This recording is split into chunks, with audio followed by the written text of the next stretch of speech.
Good evening and welcome back to the news. The research unit of the Seychelles Fishing Authority is testing samples of sea water to determine what has caused several fish species to die in large numbers. A fisherman tipped SFA about the situation last week following sightings of dead fish washed ashore at Onswalo. Seawater samples were collected at Onslui and Takamaka.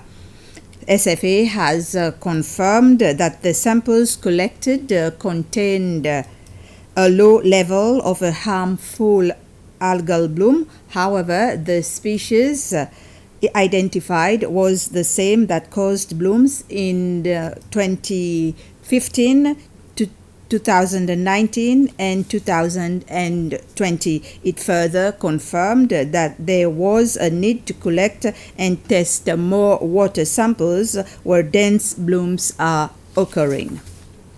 Cable and Wireless has launched a new product, the electronic SIM card or eSIM. The telecommunication company is the first service provider to offer the product in Seychelles. The Product and Services Executive Officer, Malika Rome, said the eSIM will benefit local users as well as visitors. eSIM and one physical SIM, it's only two at a time. Another thing that is quite interesting about the eSIM is that you can have multiple eSIM profiles on your phone at once. But like I said, only two can be active at a time. Another benefit to switching to eSIM is that it's so much easier to install than a normal SIM card. You'll be given a QR code from our customer service team, and all you have to do is make sure that your phone is connected to the internet, and then you scan it with your camera. Once you scan this QR code, the eSIM will download onto your phone, and then you just install it. The directions will be on your screen. You just follow the directions, and it will install successfully. So the eSIM is a plastic-free option, and 2 years ago, we introduced paperless billing here at Cable & Wireless. This shows that we're going in a green direction. We care about the environment. We'll still be offering plastic SIM cards, but we're going towards a plastic-free future, and this is what we're trying to promote. It's on the 31st of this month that the Supreme Court will give its decision on who will be the independent person to review documents and digital equipment of Laura Valabji, which were seized at her residence.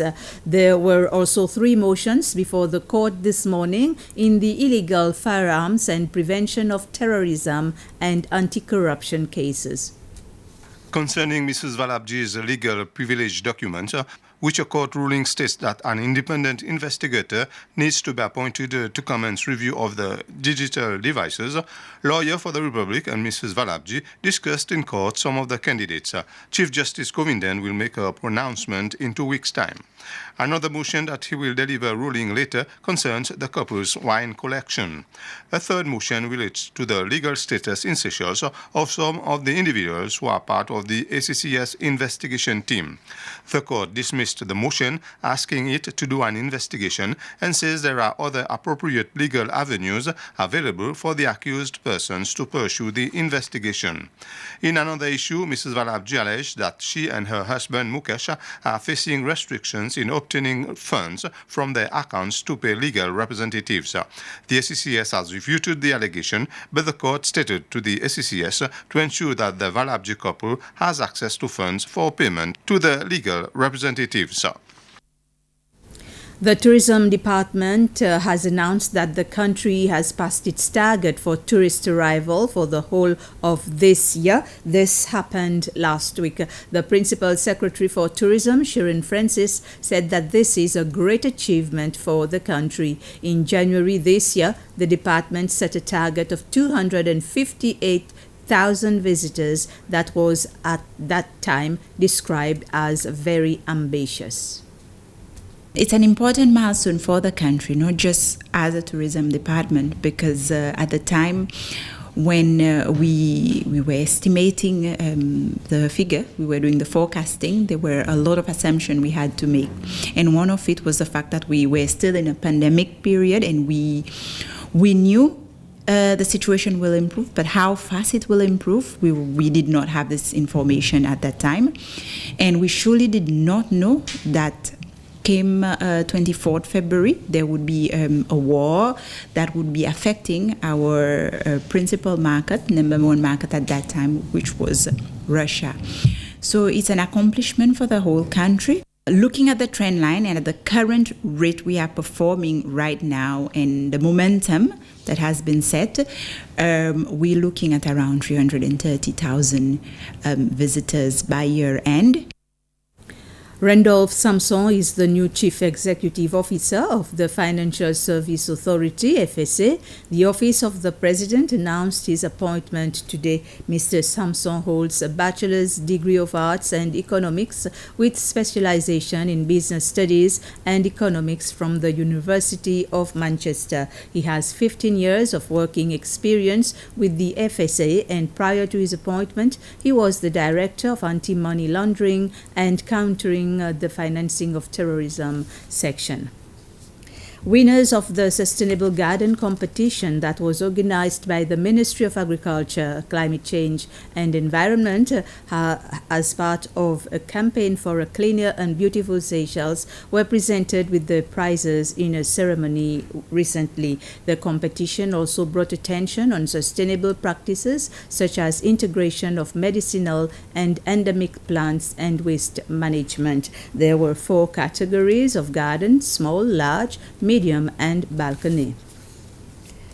About 20 participants consisting of SBC employees, art teachers and local film producers are following a cinema workshop. This is the 3rd edition of the Indian Ocean Cinema Workshop, which will end later this month on the 28th of October. The main goals of the workshop are to democratize training in audiovisual practices, encourage artistic reaction, allow those who already have knowledge or practice in audiovisuals to improve, and to provide quality initial training to those who do not have it.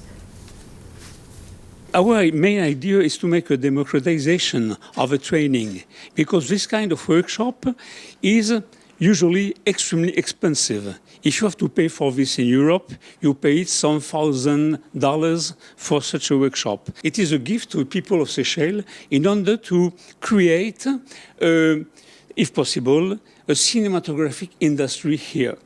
For a cinematographic industry, what do we need? We need people who want to tell stories and to make pictures and to record songs. And then we need training, because everybody who is making an art, any kind of art, during that workshop we shall learn the basis for people who have not any basis. And people who have already basis, it will strengthen their knowledge, will be better at the end of the workshop. We've come to the end of this news summary. Thank you for watching. Good evening.